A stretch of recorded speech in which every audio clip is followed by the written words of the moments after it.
J'ai passé 17 mois dans ma chambre enfermée tellement j'avais honte en fait. Salut, moi c'est Marion. Ce soir on est en contre-soirée avec Maxime. Salut Marion, moi c'est Maxime Pérez-Hidvogel. Je suis le cofondateur de la Maison Perchée. Comment tu vas aujourd'hui? Ça va plutôt bien. Dis-moi, t'as fait quoi comme études? Alors qu'est-ce que j'ai fait comme études? En fait, en gros, moi je suis parti à 15 ans en Chine et j'ai adoré. En fait, j'ai voulu faire une école de commerce qui me permettait de partir longtemps sur place. En fait, il y en a très peu qui permettent de partir plus de 6 mois, à part une école à Reims, donc j'ai fait cette école. Mais en fait, une fois arrivé en Chine, je me suis rendu compte que les études, ça me plaisait pas du tout, enfin dans le sens où je payais vraiment mon diplôme pour pas grand chose. Donc j'ai fait le pari avec mes parents qui ont accepté, je les remercie pour ça, de pas payer l'école et de me servir de cet argent pour parcourir la Chine et essayer de créer des concepts. J'ai pas de diplôme. Ok, d'accord. Et du coup, pendant ces années d'études, c'est à ce moment-là que tu as été diagnostiqué bipolaire, c'est ça? Plus ou moins, ouais. En fait, c'est en Chine, justement. Ouais. C'est pendant cette année en fait, où j'ai décidé de partir en roue libre. J'ai fini par rentrer en rapatriement d'urgence. Mais en fait, ouais, dans l'idée, c'est là que j'ai été diagnostiqué bipolaire, donc j'avais pas encore fini mes études. Donc à l'âge de 22 ans, c'est pour ça d'ailleurs que c'est hyper important d'en parler, parce que très souvent, c'est dans ces âges clés, entre 18 et 25, qu'on est... Ouais, que ça... Ouais, exactement. Donc du coup, et malheureusement, moi, j'étais pas au courant de ce que c'était, donc... J'aurais bien voulu qu'on m'en parle, par exemple, à l'école ou que, voilà, en famille, qu'on puisse en parler, quoi.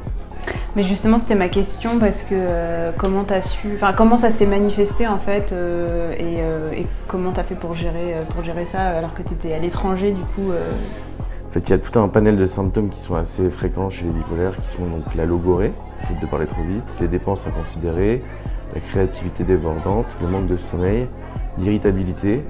Et après, c'est un peu du tout à chacun. Il peut y avoir aussi le sentiment de surpuissance. Ça, c'est tout un panel de symptômes. Après, on n'a pas tous forcément les mêmes parce que c'est le cerveau, donc c'est ça qui est à la fois génial et triste, c'est que voilà, il n'y a pas de règle ultime. Mais dans l'idée, c'est que le plus tôt on va à l'hôpital quand on a ces symptômes, le mieux c'est en fait. Pour éviter en fait des grosses crises et après des grosses descentes comme moi je l'ai vécu une fois que je suis rentré en rapatriement. Mais voilà, dans l'idée, ouais, heureusement, c'est mes potes qui ont prévenu ma famille et ma mère qui bossait à l'époque beaucoup en Asie a pu venir directement. Et on connaissait un médecin sur place qui a tout géré pour nous.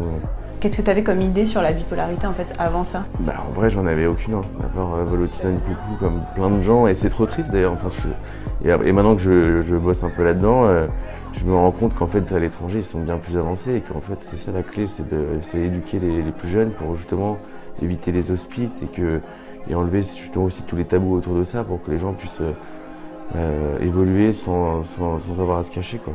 Bah là, est-ce que tu peux en profiter pour expliquer ce que c'est concrètement la bipolarité, enfin, comment ça se manifeste, quels sont les signes, genre imaginons que j'ai un pote qui a ça, peut-être que je pourrais repérer plus tard.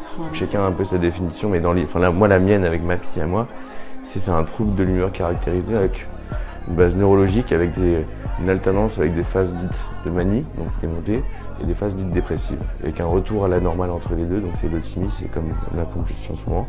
Si vous avez des potes qui sont concernés, en fait, le plus important, c'est en fait d'échanger avec des personnes qui sont au courant de ce genre de pathologie. Donc, par exemple, mon asso, la Maison Perchée, qui est justement destinée aux plus jeunes, pour justement, parce que dans l'équipe, on a tous été diagnostiqués jeunes, et on n'a pas trouvé d'aide à ce moment-là, donc on se dit qu'il y avait un vrai manque.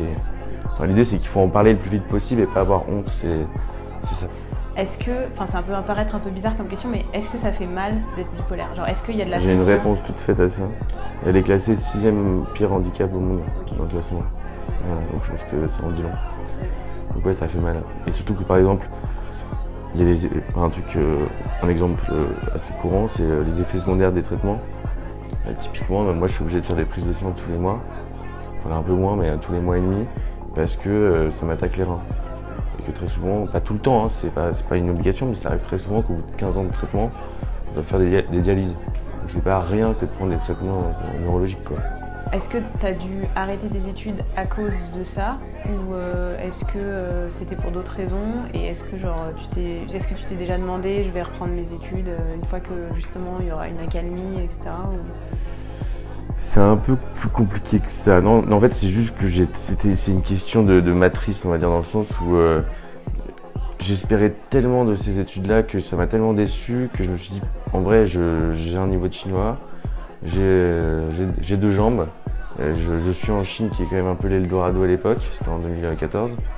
Et juste, je me suis dit, c'est trop dommage de passer 1 an dans une salle de classe à faire de la compta en chinois plutôt que parcourir la Chine quoi, avec un sac à dos et créer. Au final, j'ai quand même créé 4 startups à Hong Kong, donc ce qui est quand même pas mal.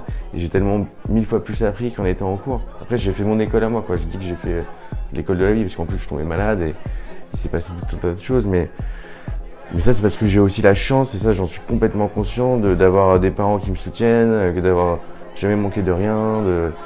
Voilà. Est-ce que quand tu l'as dit à tes potes, notamment peut-être des gens qui étaient restés en France, qui n'avaient pas forcément vu le passage, tu as eu une phase de manie, ça est-ce que quand tu leur as dit, est-ce que leur regard a changé sur toi? Est-ce que tu as perdu des potes à cause de ça ou pas trop?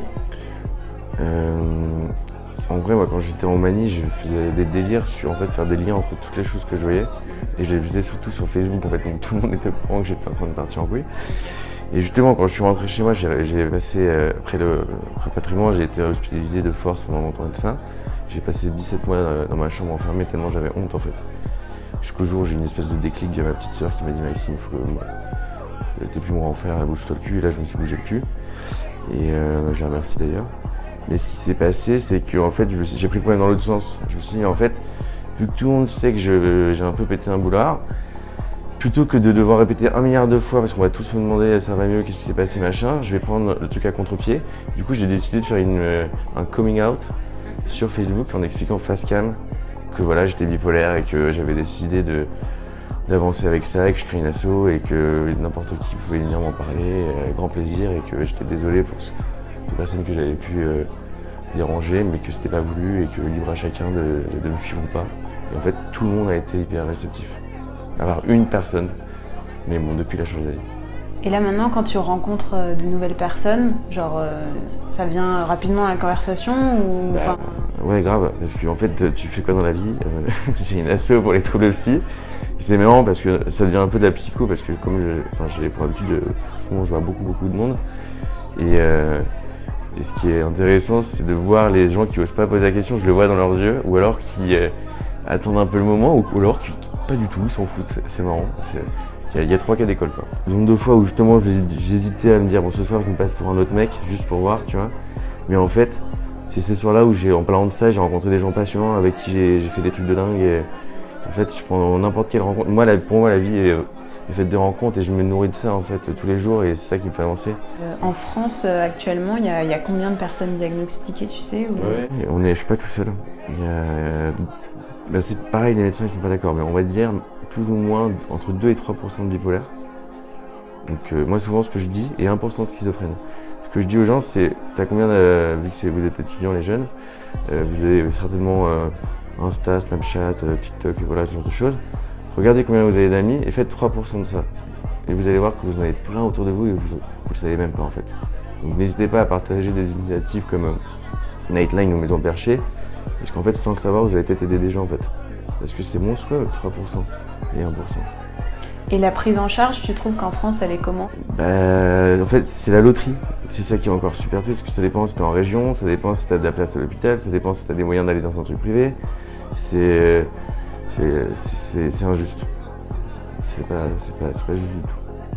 Et donc c'est pour ça que tu as créé une asso qui s'appelle La Maison Perchée. Est-ce que tu peux m'en parler un peu? Je l'ai créée avec mes 3 super cofondatrices, Caroline, Victoria et Lucille, qui sont les 3 concernées sur 4. Et l'idée c'est un peu une utopie, mais c'est la maison en fait idéale pour en fait toutes les personnes qui seraient donc atteintes de troubles et leurs proches, spécialisées entre 18 et 40 ans. Et l'idée c'est la maison où à la fois tu peux échanger, partager, mais apprendre aussi plein de choses. Et c'est en fait vraiment l'endroit rêvé pour en fait moi quand je suis sorti de l'hospice où j'aurais voulu aller en fait, et pas perdre 2 ans dans ma chambre en fait. C'est un endroit où il y a des groupes de parole, il y a des écoutes en one-to-one, des nids, il y a des ateliers, il y a tout un panel d'activités, il y a un chat. Là on refait une plateforme avec un chat, plein d'activités pour les gens, pour créer du lien. Et donc ça va être une vraie maison physique à Paris, et il y a une plateforme en ligne. On a des gens de toute la France, même de l'étranger déjà qui viennent. Et voilà quoi, c'est une belle histoire. Et l'idée c'est que c'est très important, c'est la seule asso qui est non médicalisée à 100% et gérée à 100% par des personnes plus ou moins concernées. Et donc on est à la maison quoi, on fait ce qu'on veut et c'est cool quoi. Donc le 30 mars, c'est la journée C'est ma journée. nationale. Journée. C'est ta journée. C'est la, Faut être sympa avec moi, c'est pas. c'est la journée des troubles bipolaires. Et pourquoi le 30 mars du coup, tu sais? À ton avis? Ça Non, fait c'est 3003. Ouais, ça pourrait être ça, mais c'est pas ça. Non, c'est parce que c'est la date de naissance de Van Gogh qui était bipolaire. C'est pour ça. Mars 1853. Est-ce que tu aurais un petit message à faire passer à des étudiants qui regardent la vidéo? Qu'est-ce que tu voudrais leur dire? Si j'ai un conseil à leur faire passer, c'est vraiment la notion de seul on va plus vite, ensemble on va plus loin. Donc de base, dans tous les cas que vous soyez concerné, ou peut-être pas encore, ou pas du tout, ou peut-être sans avoir des proches concernés, prenez le temps de vous renseigner parce que si ça arrive à un de vos potes ou à un de vos frères et sœurs ou que sais-je, vous pouvez vraiment sauver des vies en fait. Donc c'est une priorité que tout le monde fasse. Par exemple, les PSSM, c'est une formation qui est facile à faire. Enfin, c'est un vrai conseil que je donne à tout le monde maintenant, c'est penser peut-être à vous et aux autres surtout. C'est important. À bientôt. Merci.